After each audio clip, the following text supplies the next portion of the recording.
Mana mana do do do do do. Mana mana do do do do. Mana mana do do do do do do do do do do do do do do do. Mana mana mana na na na na na. Do do do do. Na na na na.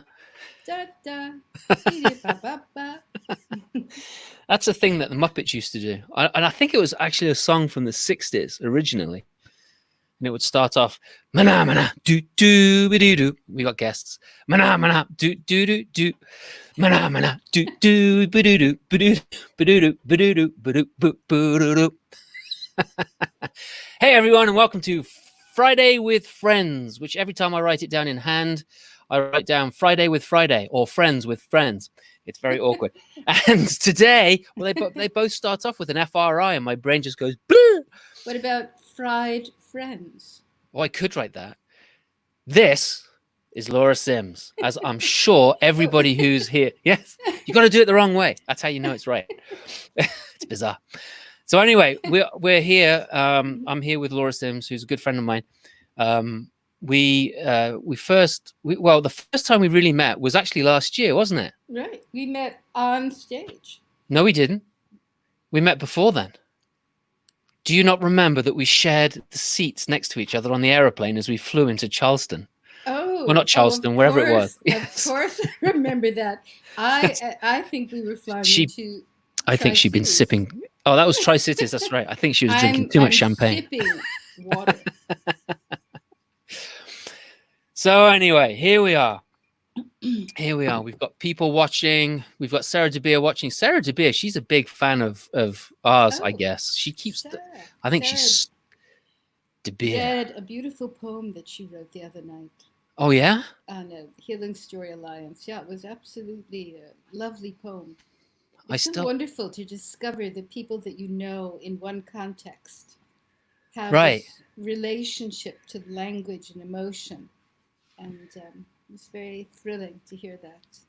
It's cool. I love that kind of stuff. The things that I'm finding out about people that I thought I knew pretty well, or at least reasonably well, and then it's like, wow, really? You used to do that? So it's kind of cool. But that was the first time we met. We met physically met. We met on the airplane flying into Jonesboro last year. That's right. And we were sharing a stage, and it was great fun. And Laura's kind of I think of Laura, and I don't know how she thinks of me, but I think of Laura as my big sweet sister who tries her hardest to keep me out of trouble, but quite often fails. I know. I'm trying to think of more sneaky and subtle ways. But having been a troublemaker myself, I have to have regard for you and enjoyment. Well, that's good. That's good. So I'm having a great deal. Let's turn this thing off because it's driving me bonkers. I have a great deal of fun with the Hans Christian Andersen Storytelling Festival that we're doing together, which started back in, I don't know, what was the first one that it was first? It was the last weekend in May. Last weekend in May, and it's going all the way through until September the 26th, every Saturday. Yeah. Mm-hmm. So it's going to be tomorrow at 11 o'clock. Yes. And this is the first time it's ever been Hans Christian Andersen stories only. I know. I think you and I are both having the same experience of this immersion in an artist's body of work over their lifetime. Yeah. Actually, an artist that I belittled somewhere in my mind, even though I was director of this center and telling some of his stories, I didn't take them seriously as literature and social action, commentary and humor, and I'm sort of falling in love with a lot of the stories now. Yeah, it was a surprise to me too, because I think maybe my dislike of Andersen coming into this was a little greater than yours. But it's when you hear the stories told, and you're hearing them every week, and there's 2 or 3 stories every week of the same writer. Yes. And you can see where, you see some of the motifs that he's taken from traditional folk and fairy tales, and then he's created these completely nutty new stories, but they're really they're very deep. When you hear them told, it's like, oh my gosh, there's a different level to them that I think that I'd never seen before, for sure. And that's what's so fascinating. Also, is like reading them, but then in the throat and the body and the reflection of these wonderful storytellers. They Yeah, pull out pieces of his poetry, but they get the essence of the story. And it's timed and it's contemporary. And I don't know, it's really thrilling. Some of them I'm just shocked at how wonderful they are. And I've been working actually all day on a story that I thought I remembered, but it's so extraordinary and so what beautiful and are so you going to tell me the profound. name of the story? Because we were talking about What? this before, but you Okay. said you were working on it, but you It's didn't tell me the name. called The Girl Who Trod on a Loaf. And some translations are The Girl Who Stood on a Bread. Hmm. And it's very moving, actually, because it's about a girl who you will relate to totally, because she was really really naughty.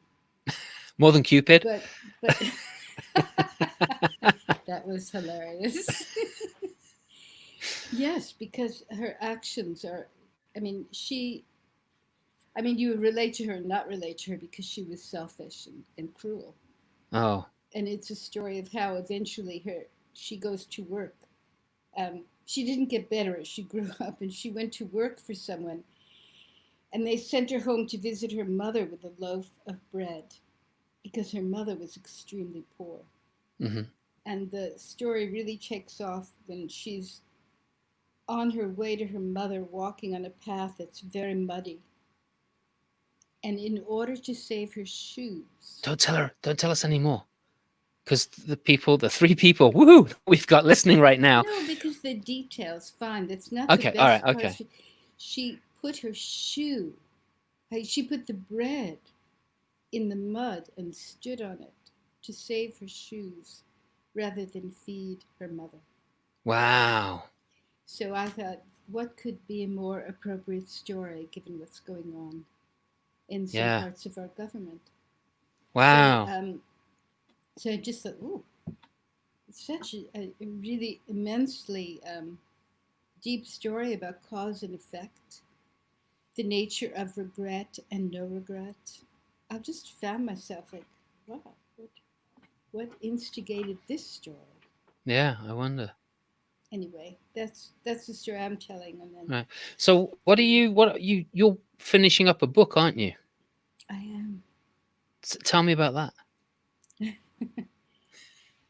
It's called Wild Rose, Summoning the Restoration of the World. That's a tall order. Wow. And in a way, it's a kind of meditation Uh-huh. on the power of a single fairy tale to change our lives, to reconnect us with the natural world and spirit. So the book combines the fairy tale, Mm-hmm. commentary on the story, Mm-hmm. botany of the wild rose, um, explorations, harvesting kind of mythic images in the story, Right. and a lot of memoir. Just my journey Ah. to Romania to find my grandmother, the reconciliation with my mother, who's Romanian, and the story is Romanian. So But I you're actually, yeah, I work. I thought I would work on it for a month just because something about it irritated me, and hmm. it's taken me 7 years. Now, is this where you found your information about the snails? No, Or was that was just part of the HCA thing? I googled snails. As one I does. actually googled what Simon is referring to, that just randomly two people, including Carmen Didi, Yeah. told stories of Andersons about snails last weekend. So I looked up. There's always like unusual facts about that are for school children. So I thought that I could handle that. So I looked up unusual facts about snails. Fascinating stuff. And it was fascinating. And so maybe it was bees that I'm thinking of. Yes, because there's a chapter in my book called "What the Bees Know." It's Right. about That listening. yeah, that was fascinating. That was really cool. Yeah. So what else are you doing up there in New York or down there in New York City? um, Other than watching episodes of Russian mystery shows, writing a book, I'm teaching a lot actually on Zoom, and Yeah. I actually love it. I thought it would be a really hard task, but in fact, it's extremely deep and extremely interesting. And my students are really they guide the whole thing. There are assignments and not Simons, but assignments, and there are 10 sessions, and we go from sort of the roots through the bud all to the flowering of the story, and they're investigating the story and its relevance to their lives, and working with visualization and in breakout rooms exploring the telling and so forth. And Wow. I find it extremely actually exhausting. Hmm. During it, I'm not exhausted at all. I'm invigorated by it. And then afterwards, I have to take a nap. I've never been a napper. But I was thinking lately that we have this kind of intimacy, Right. but when you're telling a story and you relate to this completely, there's a way in which you open yourself up Hmm. and then you receive something, and there's a kind of flow.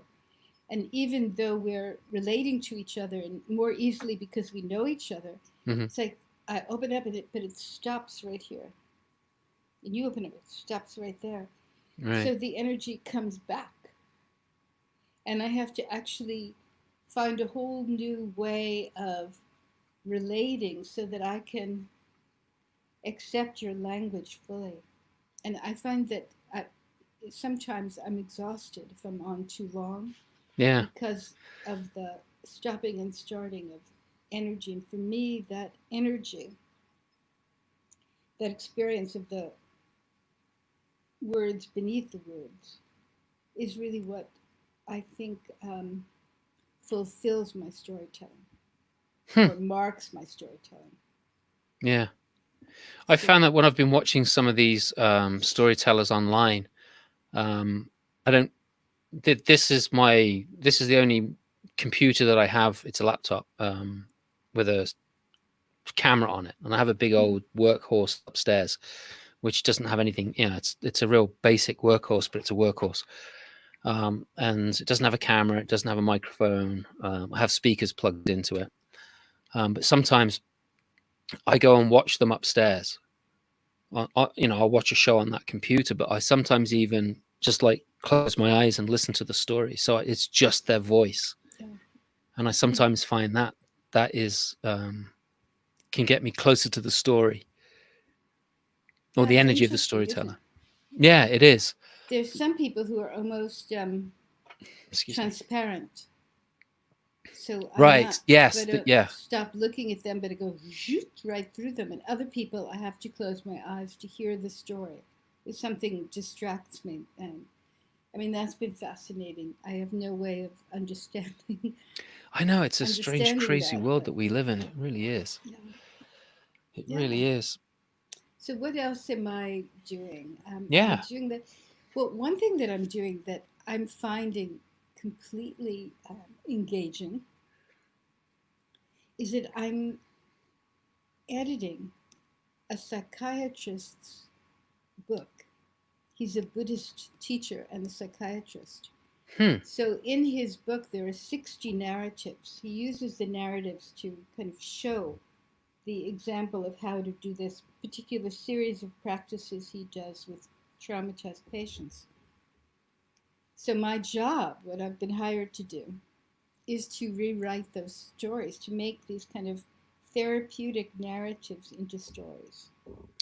Oh wow. So you're not really And editing. You're no, I'm rewriting. actually I'm sort of it's a combination because sometimes I edit, but I send questions because he's explaining about something. So it maybe understand something, the difference between talking about something and telling a story, where Right. you make it an experience. So you don't need a lot of litanious detail, this incident, that incident, blah, blah, blah, Right. blah. You need almost one that really expresses it with enough detail that your mind gets taken. Yeah. That's really So, cool. yeah, I'm enjoying that. And my cat is pathologically attached to me now. Uh-oh. That's going to make it And hard when you start to I be able to know get out and about. I'm in a room where there's a shoji screen, there's a wall. Hmm. So it's the best room where I can close the door and the cat doesn't come in because he feels sort of jilted if I'm on Zoom. Oh, so, so last night I was on Zoom and I heard this mournful cry, just mournful cry, and I looked down and there's a paw sticking, oh like no. reaching out under the screen, as Come if and get I hadn't me. seen him 15 minutes before. I just wonder, like, what it's going to be like when I'm sitting with real people again. Yeah. Will I reach my paw out and start to meow I to don't know. them for You six might, foot, yeah. or You will might I just miss my smash through the cat? screen and attack your guests. Well, That's funny. Yeah, we've had a lot of rain here. I was looking for Mo. Mo was down here, my dog. Um, we've had a lot of storms here, and she has not liked it one bit. Nathan and I, we run over to our car dealership and got our cars, had the state inspection done, and it was raining when we were driving back. And when we got home, she was like, "Oh, I'm so glad to see you." And it's like we haven't been gone that long, you know. It's like, was there a thunderstorm here in New London? Is that what happened? right, yeah. So, but she was like, oh my gosh, I'm so glad you're here." All being nutty. And then Hmm. she still hasn't eaten her breakfast. I don't think she's very happy with the weather at all. So Oh, so I got a couple of things to do after this, and then I'm going to take her out for a walk because I don't know. a big I think she. storm brewing. Oh, there is. Yeah, there's a big storm on the East Coast. Maybe I should look at see what time that's supposed to arrive before I take her out. The last thing I need is for her to vanish into the woods because she runs free. I mean, she's pretty good, but I don't want her to. Do you want to share a story with us? Oh, sure. Yeah, I was thinking about a story that I love it when my guests go, "Oh, yes, why not?"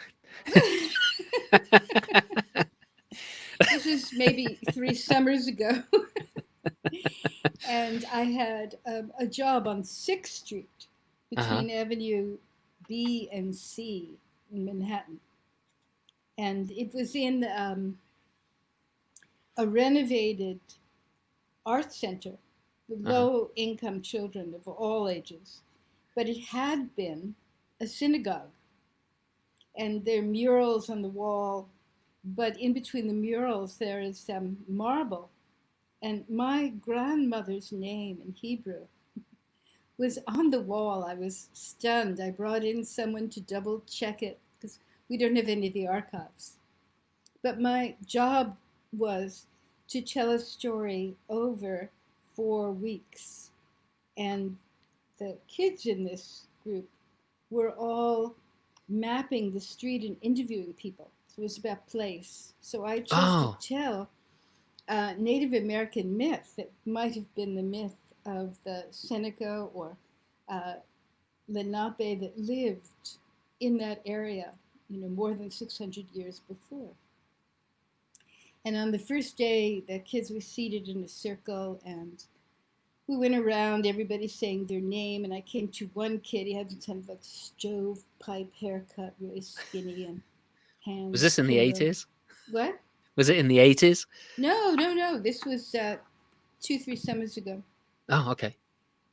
I said, You did "What's your say so. name?" And he said, "Poophead."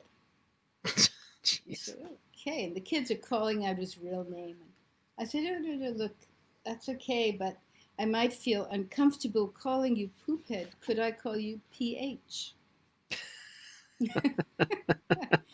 We still disarmed, and he said, "Sure." But he was a master an absolute master at distraction. And he could, in any time during any story, any week, somehow cause some kind of turmoil or chaos in the room that would bring all attention to him. And kids were accustomed to him, but nonetheless, he would think up a new tactic. And the last piece of this story, I had them making giant portraits of monsters. Because in this story of the woman who fell from the sky and made everything of the earth, the classic story of a turtle rising up from the bottom of the sea with mud on its back that became the earth so that she could land, so forth. But her daughter had twins named Good Mind and Bad Mind. And Good Mind was all about making things of beauty in the world. And Bad Mind was all about taking those things of beauty and adding thorns or dirt or horns and making monsters. So the kids were drawing monsters. And I had bought magic markers. They're like Legos. And at one point, PH was really engaged in the monster drawing. But I noticed that he was surreptitiously collecting all the markers and attaching them so that he was actually making 2 magic marker swords. And he was really lost in it. And he figured out a way that he could lift them and circulate them around his head. And I realized that this was the beginning of a genuine disaster. So I said, PH, did one of the monsters get in your body? And he said, yes. And he then lifted these 2 magic marker swords. And I said, well, I have never seen a monster dance. PH, could you ask the monster to dance? And he said, yeah. And he stood up and he began then one side to the other. And then he began to circle round and he began leaping, and everyone left their drawings and were going to the edges of the room because of these long sticks he was wielding. And then he began to just sort of leap and turn, kind of like a demon had taken him over, literally. And the magic markers scattered everywhere on the floor. And still he kept moving. And so I just said, PH, you know, we learned from Sky Woman that every monster had a heart. Where is your monster's heart? Ask him. And he didn't spend a second. He said, in my ear. So I said, monster, I love you. Monster, I love you. PH, I love you. And I beckoned all the children. And they were standing, their backs to the wall. And they began just to say, PH, I love you. Oh my gosh. Wild, storming, leaping dance just slowed down like a martial artist. And he just bent down, and somehow, while we chanted, I love you, I love you, he sank to the ground, almost like a candle melting. Everybody very slowly came back. They continued their monster drawings. He did his. We put hearts in them. We put them up on the walls. And suddenly, poof, it was over.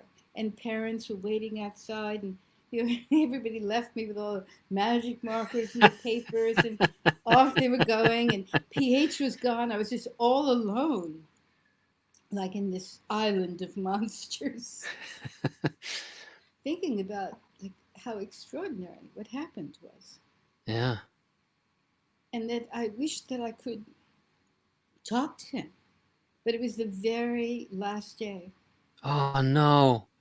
and I was just putting the markers back and piling up the pictures that were still there in the papers.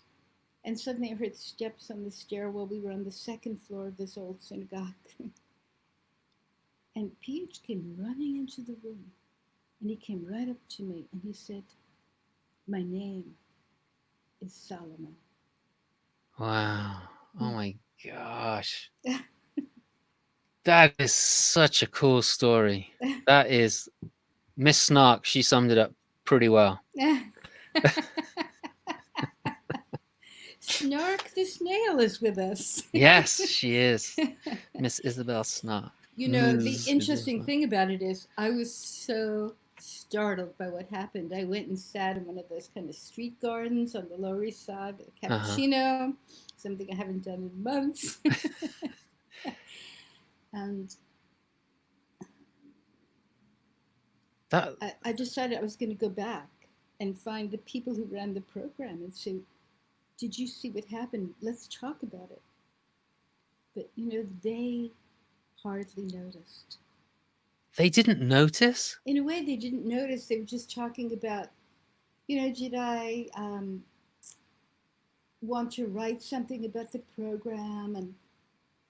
And I just walked out. I thought, for me, it was like life changing. Yeah. It was so extraordinary. I bet it was for the kids as well. But, you know, I mean, especially for Solomon. I mean, for a Solomon, group of people to be standing around you chanting, "I love you," I know. right? I mean, that's got to be one of the most moving experiences that he ever had in his life. I hope he Well, never you know, forgets that. it's so funny because we were like, it was all within the story in a way. Right. You know, it was like week after week episodes of this story and us drawing and talking about it. So we were in the story, and this was almost like the essence of what happened between Good Mind, Bad Mind, and Yeah. Sky Woman's, you know, daughter and the white buffalo and all these things that were in the story. Right. So maybe they didn't notice, I don't know, but it has come to my mind 1,001 times since then. Oh my gosh, that's insane. You need to write a story about Solomon. I have written it down actually. Well, I wasn't thinking of like that particular story, Oh, but write a story for Solomon. I wonder if I could find him again. Right. Yeah. Because that's just such an incredibly powerful. So the story that you were telling the same story day after day after day, Well, I was like different telling parts of it. sections. It's a very Right. long myth, and I took Right. it Right. into small segments, and then we would draw it. And so their drawings of the street were up above us, and Right. they had, you know, these kind of very funny house pictures and buildings, and they Nice. interviewed people, and Right. so they stuck the interviews in the drawings like in pockets, and beneath it were all the three worlds of this story. And Wow. there's a small area because I found a 600-year-old map when this street had been a swamp near a strawberry patch that was by a kind of inlet where the river, the East River is not far, ran in. And then there was a tribal village. So, you know. So then you got the story of the strawberries as well. Oh my gosh, that's so neat. Did you And tell what them the was, story of the strawberries? yeah, I told them about it, a little bit Right. about it. And Right. then, Right. you know, I also told them about my grandmother. We went downstairs. I mean, that was my grandmother came in the Oh, come on. forced to marry a very old man who was a kind of like a railroad baron. She was from a very aristocratic Romanian spiritual family. And so she came and he died. And then she ended up living on that street in Avenue B. I found that years ago. Wow. So this was her like community synagogue. That's amazing. in the So it early wasn't 19. just like her name being there, like the name of Simon being there, but it was like her name. It Yeah, was yeah, her that was, yeah. wow, that's Well, so neat. it was Malia Krasner Goldman. And she married my grandpa Mo, who was a Hungarian tailor, and they moved to Borough Park in Brooklyn. Ah, And actually, the Wild Rose story is all about her garden, which was all roses. And I hmm. once asked my mother, Mommy, why does Grandma have so many roses? And she just said, Lorella, that was her Romania. So it's all this world of, well, it's all together. I mean, that's what we discover when we tell our stories, Right, right. don't we? Mm-hmm. Yeah, when Mm.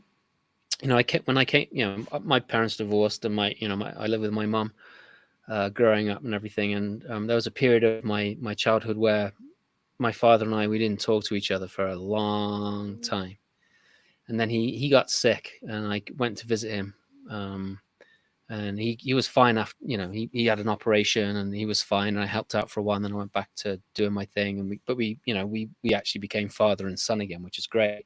Mm. But when he was going through his convalescence and I was there with him, we were talking about all sorts of different things, and there were so many similarities between his life and my life, and if it wasn't my life, then it was my brother's life. Yeah. Like my dad always wanted to be a dentist, and so he had taken chemistry 3 times, and on the third time he failed it, and so he thought, well, obviously that job's not for me. And my brother, Mm. he wanted to be a forensic scientist, and it was the same thing for him. He took chemistry 3 times and then said, well, maybe I'm not supposed to be a forensic scientist, and that's it. And some of the cars that I've driven, he drove. I drove them as used cars. he drove them as new ones. There are tons of similarities of Mm. our life, which is, when we look back at it, it's kind of like crazy. How lovely to have Um, had. I'm so glad you had that experience with him. oh yeah, yeah, yeah. And then when Aiden was born, he came up. Well, Aiden had been born. He'd been born for. I don't know. Aiden was maybe 3 or 4 or something when my dad came over to visit. Maybe older than that. And Aiden was like, "You gonna tell me a story?" Because I always tell kids stories at night. I was like, "Well, you want Gramps to tell you a story?" And he's like, "Sure, okay." So Gramps went up. Now my mom, she would read stories and everything, and she did a really nice job of reading stories, and she would make stories up as well, and she was really good at that as well. But when my dad was reading stories to Aiden, now bear in mind I was 6 when my parents divorced, right? When my dad was reading stories to Aiden, this realization that dad was the one that used to read to me as a kid, and Mm. all the voices that I do with my storytelling are from my dad, from like Oh, when I how. was like 6 and before I was 6, from when he used to read these stories. And it's just like, wow, it was planted so young, all these like crazy Mm. voices and sound effects and all that. And I'm sitting down in the living room listening to my dad, because he was very loud. Because he's a little bit deaf. And I'm just like listening to him telling stories to my son. I was just like, wow, this is so cool. That's gorgeous. It is. It really is. It I is. love that. I love Because that. how does it make you feel? I mean, there's something about these discoveries. How do you Yeah. feel? How did you feel internally? It was, to be honest, it was a bit of a double-edged sword. Um, because Mm. it was, because he left when I was 6. And so I have no memory of that. And there was that kind of like, nah, about that. But then there was also this thing that was like, but he did used to read to me, and he did a really good job, and he put his heart and soul into it, and now he's doing it to my son.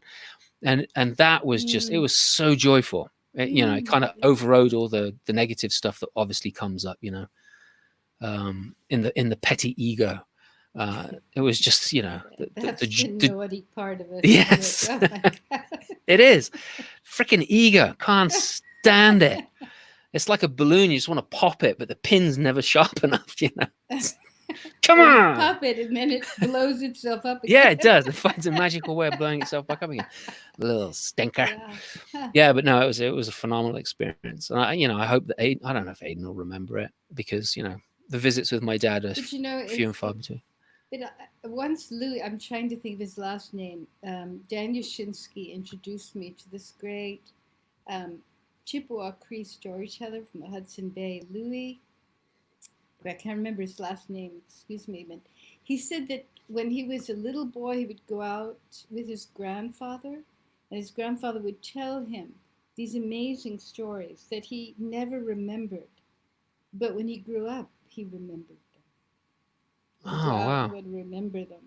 And other Huh. storytellers have That's told me cool. the same thing, African epic singers, that they would be 7 years, 6, 7 years old, and for 8 hours at night, when they could barely keep their eyes open, their grandfather or father would sing the epics to them, and it would enter them Wow. the way the voices entered you. And so then that's how they learned them. And then if you asked, do you know that story? They would say no. But then they would say, tell it. And they could tell it. Yeah. So really, it makes me think that that's what, when you're talking about the bees in the book, it's about bees hearing through vibrations and through their bodies, not words and content. And I think, are we that way too? Is it why we just love dear stories? Yeah. Yeah. If we base it on the spy movies of the 60s, of course it's true. Weren't they all true? I can't remember what movie it was, but all these women, I don't know, maybe it was James Bond, maybe it was a James Bond spoof, but all these women were being played tape recorders at night after they were like drugged or something. And then they were set to travel around the world as models and then blow the world up. But yeah, right. That's an It's interesting well, it was a spy association. story. It was a spy story from the 60s. Everyone was like, drugs, man, it's crazy. Let's come up with this idea. I don't know. Yeah. It is interesting because there are stories that have come out. It's like I know that I've heard a story, and I know that story, right? But I know a different version of it. There's two stories that I tell. One is the one wish, which Liz Weir tells, and I knew a different version of that. And then there was another one which was I can't think of it. I just had it in my head. There was another story that I remember. Oh, the Tea Man. Except I didn't know it was the Tea Man. It was the Help. It's an Irish story. There's this because this. I was telling this story and I couldn't remember where I'd heard it. And then this guy was. Somebody told. I can't think of his Eamon Kelly, and I saw this video of him, and I was like, "That's the story that I tell, but it's a completely different version." I was like, "This is so good. This is like weird and cool because I honestly don't know where these stories came from. I mean, I knew I didn't make them up. I knew I'd heard them somewhere. I bet you heard them on the radio. Well, maybe on the radio, or my grandparents, because my Eamon dad's Kelly was on the radio all the time in the UK. maybe in England though, or was it just in Ireland? Oh, I don't know. Yeah, I don't know either. But Yeah, he's it's very interesting. famous. The mind is fascinating. It really is. Just as Sarah De Beer said, fascinating. Do you know that verse is cancer? I know, right? Can you tell It that is. story? It's sneaky stuff. Yeah. I know. Well, I tell you, this is the most extraordinary example of this. When I was in New Zealand in 1983, I went to New Zealand, and I was. Oh, you told me this. Yes. Did I tell this to you? And on the marae, which is their sort of sacred ground, you can't enter unless you're welcomed. And the oldest Maori woman from the host tribe sort of encamps what's called karanga. And I'm not Maori, I know just a little bit about it. But at any rate, over and over again when I was there, because of what I was doing, I was welcomed onto the marae, and I was just completely chilled by this extraordinary incantation.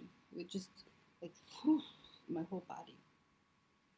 And then in Belfast during an event, this Maori guy, we had a chat about it. So he knew that I'd been welcomed, and he wanted the last night to do haka.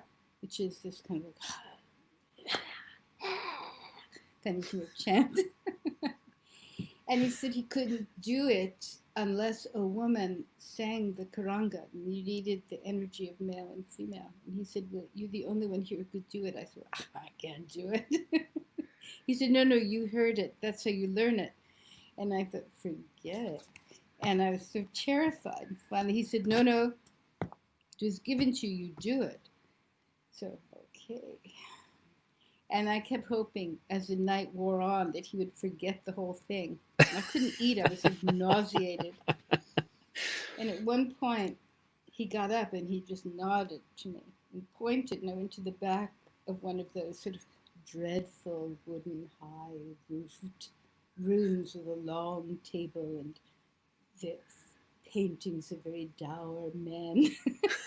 And went back to the room, and I just sort of like prayed, I just pressed my feet into the ground, and I had to like surrender completely to some not knowing.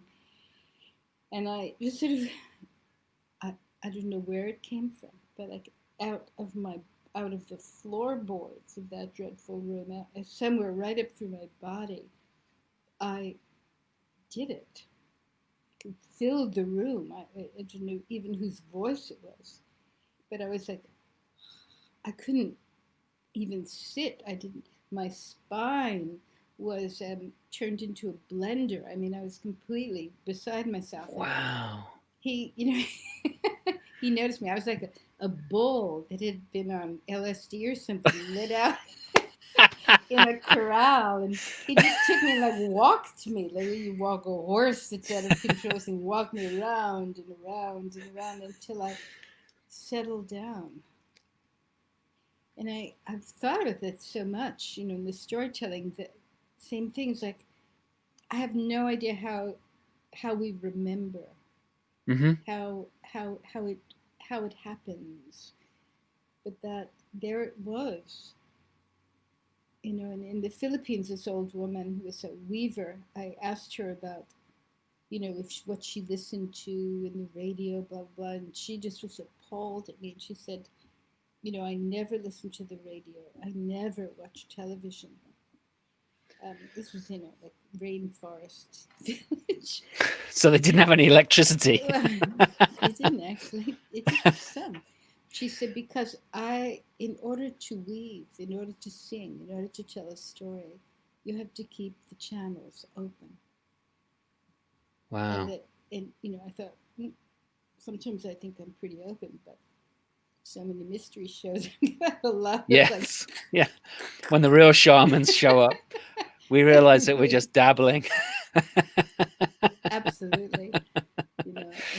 I'm a pretender, or I try my best to honor what I don't know. Right. And I think that's the same for all of us. Yeah. I really do. I think that, when you look at storytelling on that kind of level, the traditional storying of the these stories, we're not finding them on the internet. We're not going and buying them from the local bookstore, but they're actually passed down generation to generation. And those storytellers, I think they are at such a deep level because it's culturally embedded in them in a way that's far deeper than it is in most of the Western world, I would imagine. Well, I think that's pretty deep, but I think the really great ones are initiated. Yeah. That's what Amadou Hampâté-Bâ said. He said that a storyteller can be useless, but it's great. They're entertaining. They can be useful. They understand all the psychological meanings. Mm-hmm. But a storyteller can be a revelation if they're initiated, whatever that is. I know. Oh, I'd love to be initiated. I think that's one of the things that that these days is something that there's no, you're a child and now you're a grown up. There's no initiation rite to take a young boy or a young woman, and there's no initiation rites to say that you are now going to do this, and in doing this, you're going to become this other person. And then in some cultures there are these renaming ceremonies where they lose their childhood name and they're given their adult name. And I think that is such a powerful thing, because we kind of go through life as a, and these days the kids are forced to grow up. It's like it's straight up, and they're not ready for it. And at the same time, it's like when my kids were in elementary school, it's like they're doing all this learning and stuff, but they're not being kids. Even the sports teams, it was just like, come on. And it's like, just let them play, let them have fun, because isn't that what it's about? And if they win, maybe, Well, did you ever read Colin Turnbull's book? He wrote The Forest People. No, I But haven't. then he wrote a book called The Human Cycle. He lived with pygmy people of the Ituru forest for many years. He was about 6'4", Englishman, very amazing man. But he wrote a book about the difference between how he was taught as a boy in England in the schools and how the Bushmen boys are taught in the bush. I mean, the pygmy boys are taught in the bush. It's a remarkable book. It never did very well. I got to meet him because I bought more copies of that book than anyone else. And he found out, who is this Laura Sims that's buying? She's the only one buying my books. Who is she? I got to find out. I was giving it to everybody at the time. Those were the days I just would read all these things. And just it was so interesting to me. There weren't many storytellers at the time, so.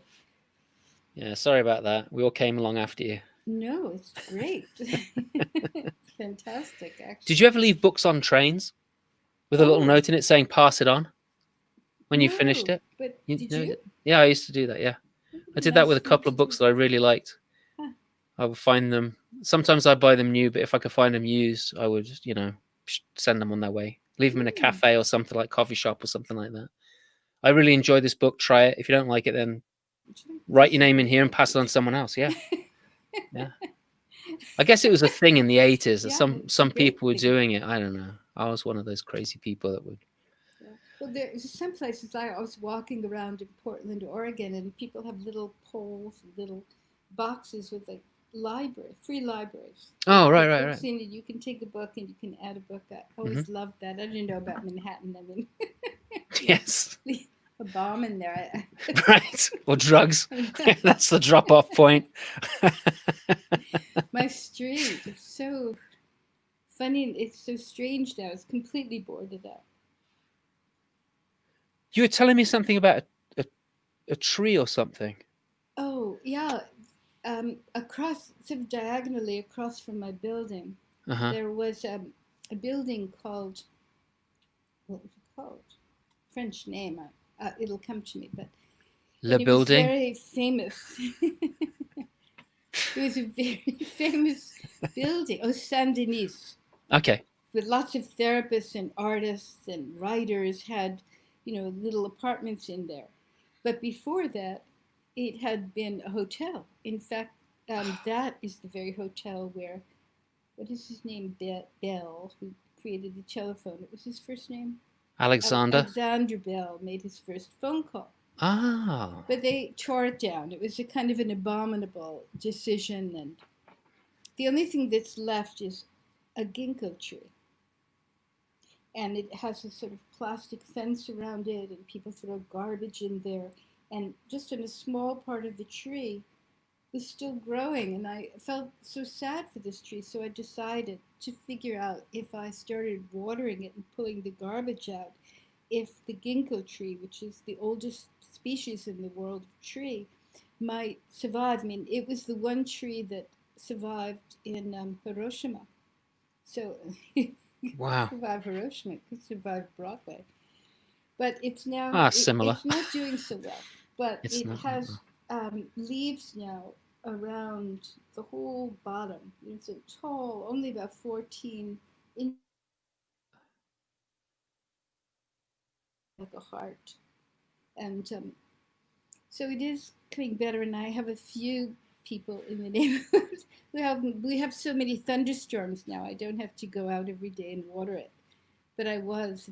Um, People giving me advice of how to talk to trees. And so I just gave up all embarrassment.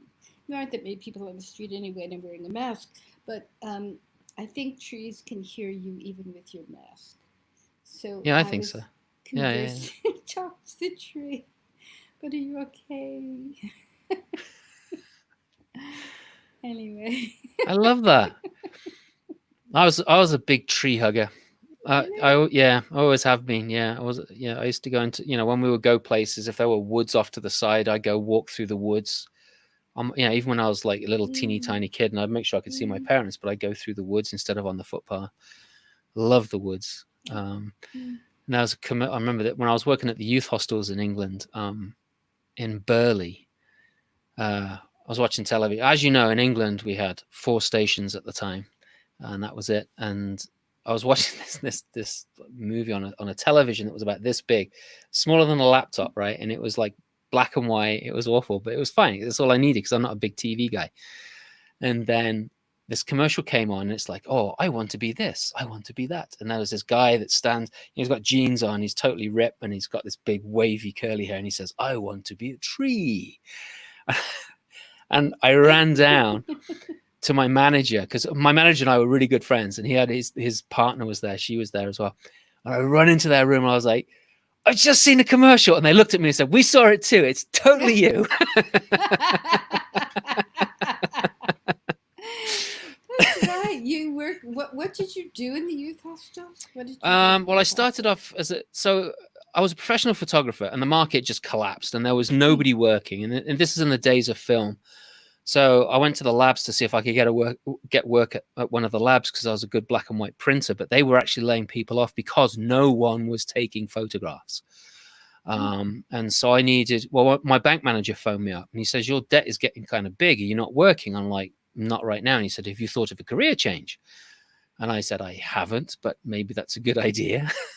And so I brainstormed with some friends of mine, and they said, well, you go and stay at youth hostels and you enjoy it. And why don't you do that for a summer? And maybe the market will pick up and you can get back into photography.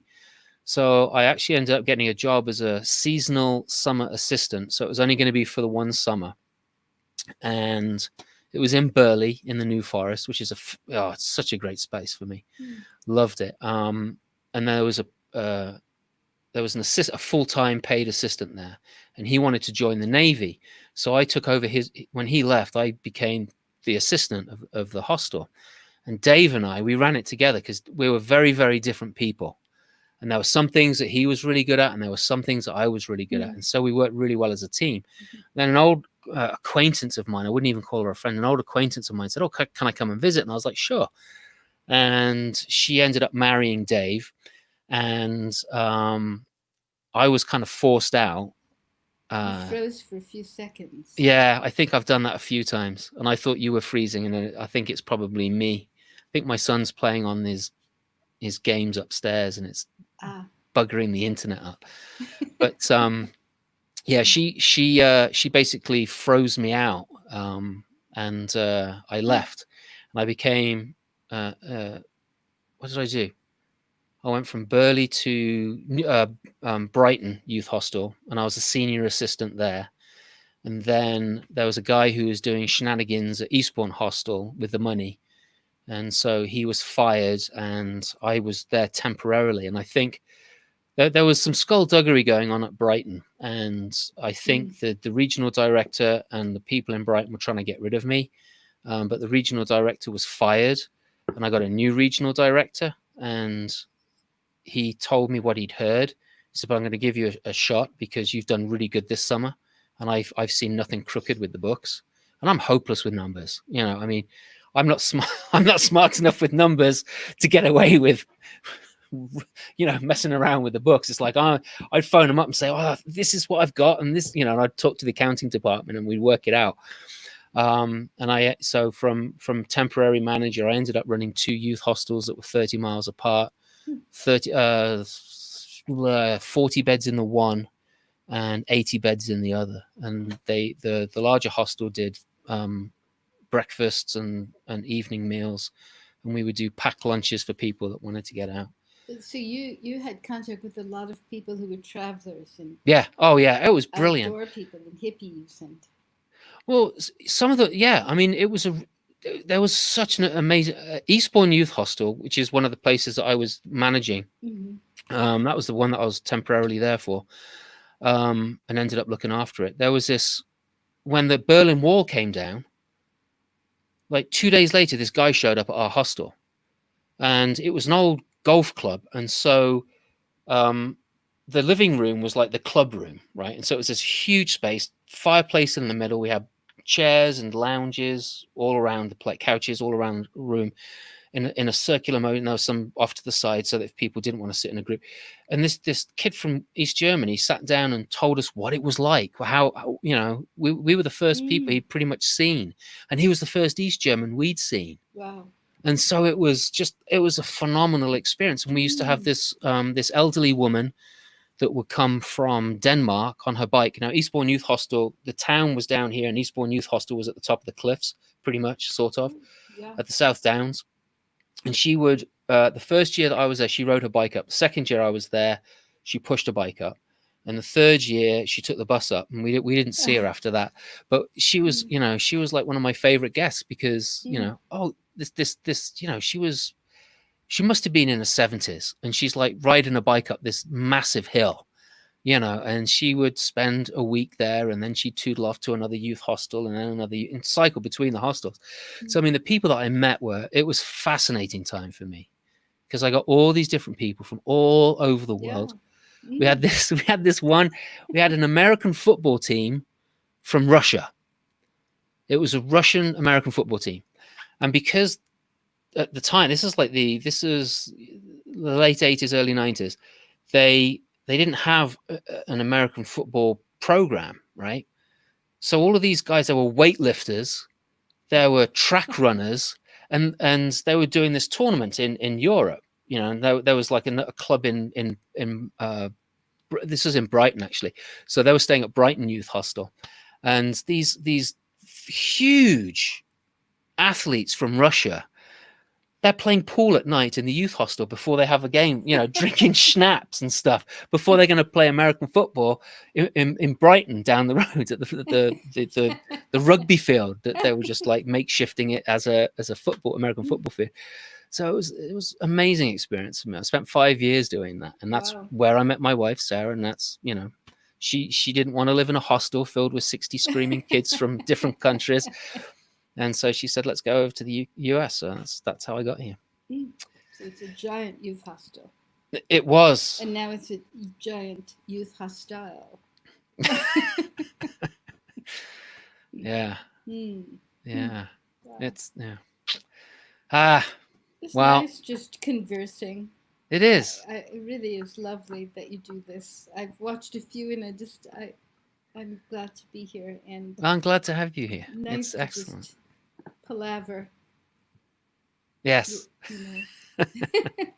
Talk about scallywags and absolutely. And Hans Christian Andersen and stories. Tomorrow morning we go back to. I know we'll be here. We'll same place, same back. Well, not same back channel because it'll be the Hans Christian Andersen. Yeah, people could storytelling. So yeah, sorry. Go on. No. No, you go. Nothing. No, I was just thinking about tomorrow morning. And so we've got Via Good here and Sarah De Beer, and Carmen might still be here. I mean, not Carmen. Isabel Snark was here. Isabel Snark is here. Yes. So they probably know about it because I've mentioned it before on other things. But yeah, there's Hans Christian Andersen Storytelling Center holds a summer festival, and it runs all through June, all through July, all through August until September. And normally it's held at the Hans Christian Andersen statue in Central Park in New York City. But because of COVID-19 and it's coronavirus time, for the first time ever in its history, it's gone virtual. And for the first time in its history, it's only Hans Christian Andersen stories. Which when Laura said, hey, could you help me out with this? I thought sounds terrible. but because I like Laura, I said yes. And now I have found out that Hans Christian Andersen stories, some of them are actually really, really good. And I'm absolutely thoroughly enjoying it, not just because of the stories, but because we've actually, again, for the first time ever, we have a plethora of storytellers from all over the world, because they don't have to travel here for the stipends that the storytellers get, which is basically a cup of coffee and a breakfast. Very nice breakfast. Well, yes. Well, if you're in New York City, it's breakfast, right? It's so true. I can't tell you, during COVID, the other day I was thinking about how much money I've saved by not going to the Bowery Road restaurant around the corner, Right? having a cappuccino and a glass of wine and treating my friends, and just. That's good. That's good. Yeah, because it was kind of the opposite for us. When they opened up in New Hampshire, Live Free or Die, when they opened up curbside service for restaurants and everything, Sarah and I, we got the kids. Aiden's 20, so he keeps himself pretty much to himself, where he's hanging out with his social bubble of friends. And Perry was pretty much, on her own for most of the time, although Snapchatting a lot with her friends. And Sarah and I are working from home. It's not a big house that we live in at all. And the kids are like running through, and noise and TV and music and all this kind of stuff. And like by the end of the day, it was kind of like, should we just order something and go and pick it up? So we actually at the beginning of all this, we actually spent more money on going out and eating than we ever normally do. So anyway, it was kind of funny that we flipped that on its head. Anyway, tomorrow morning it's 11 a.m. Yes, New York sorry. time, and for the 3 or 4 people who are listening, so appreciate they're there. So nice. I know. But, it is good. It is good. Great. So, well, I think we'll wrap it up, because all of a sudden it's 3 o'clock and I had no idea. I was thinking it was like, 1:45 or 22. Cookies. Yes, it is. Yes, and I need to record some stories for some schools and stuff, so I also need to get that sorted out. Yeah. Anyway, Laura, thank you so much for coming on my little show. Thank you. My little thing. It's hardly a show, but thank you for coming on and being with us. Oh, I gotta say that in case you don't know that, I think most people know who you are and what you do and where you can be found. LauraSims.com, www, interwebs. Find her, spend your money on her, because she lives in Brooklyn and it costs $50 to go out for breakfast. I live in Manhattan. Manhattan, sorry. Whoops, sorry. What happened? Did you? Oh my gosh, I just kicked her off. That's terrible. Oh no. I was moving my mouse and my mouse jumped ahead and turned itself off. So, I'm gonna get it in the neck tomorrow with this. Oh dear. Thanks for coming and watching, joining us, Laura Sims and myself. Sorry I cut her off at the end. Oh, I'm going to be in so much trouble. Please do visit the Hans Christian Andersen Storytelling Festival tomorrow at 11 o'clock Eastern, USA and Canada. That will be at the Hans Christian Andersen Storytelling Center YouTube or face. Oh, you're back. She's yelling at me. I died in noise. You did. Did you die, or did I cut you off? I thought I cut you off. The dead. Oh, good. I'm glad you did. Because I have no idea what month it is, what day it is. I know. It's crazy. We're meeting tomorrow because that's the festival day. Yes. So tomorrow morning at 10:30 we'll get together, and then the show will go live at 11. Mike Reese, Uncle Mike from my childhood. Really? This is so really. I don't see the. Oh, sorry. Hang on. Let me put it up. There you go. Oh, yeah. So Mike Reese, he's back. That is so much fun. So Mike Reese used to come and visit us, and he was one of the funniest guys that we ever had in our house. And I loved seeing Uncle Mike Reese, Uncle with quotation marks. Mad crush on my mum. But anyway.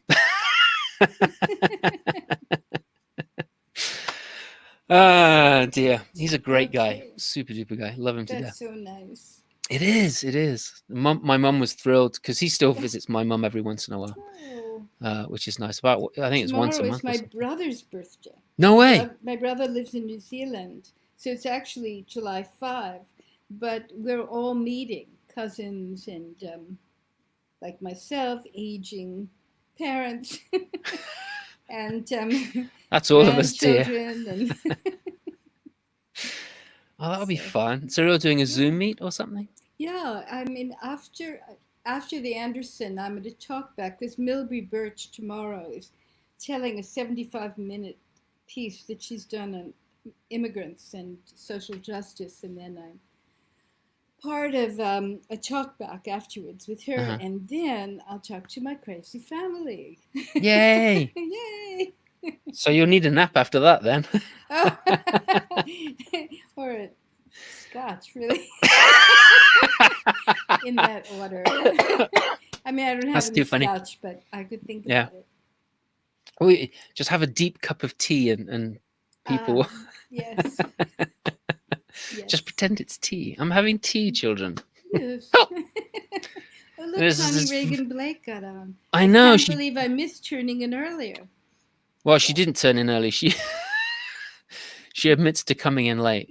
Yeah. But that's all right. That's all right. We That's forgive you, okay. Connie. We're glad she's there. Yes, we are. And it's like I And said, it's on. Jill. It goes onto YouTube and Facebook, so you'll be able to go Mm. back to the beginning and watch it all over if you missed. And It's like the movies in the old days when you know it didn't matter if you missed the first 10 minutes because you could sit through the whole movie and you'd wait for the first 10 minutes to go again and then you'd walk out halfway. You know, after right. Or Remember, if you were really clever, you'd stay you for just slip into the next movie theater. Well, that's when true. I was on tour with a musician. What a bunch of scallywags we are. We would watch 3 movies. Yeah, I remember those days. Yeah, to recover from school shows. Yes. Oh, that's a good idea. They were fun. That was fun. Yeah, and they used to do double billing as well. Because when the James Bond movies were huge when I was a kid growing up. It was kind of like the end of Roger Moore and not the end of Roger Moore. It was like Roger Moore was the main part, but it was the end of Sean Connery's run, and then we got Roger Moore, and it was always a big deal when the new James Bond movie came out, and the lines out the door would be huge, and sometimes they would, like the week before it was released, they'd play a couple of the old ones, like to back, and you just pay one ticket and you get to see both of them, and then the new one will come out the next week, and they might even play an older one before that one, or the last one that came out before that. Not that there was any continuity between the stories. They're all dead. We need new characters, apart from James and Moneypenny.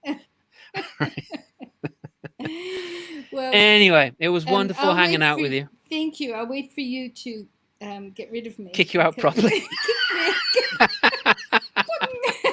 I'm sorry about that. Anyway, folks, once again, thank you so much for being here. I hope you enjoyed it. For those of you that came in late, don't worry. You can go back and watch it on Facebook or on YouTube. We're in both places at once because, you know, we're schizophrenic like that. And I hope you've enjoyed the conversation. Or if you're missing the beginning and you've just got the end, I hope you will enjoy it. Take care, and I'll see you next week. Bye-bye. Bye. Ah, dear, that was a funny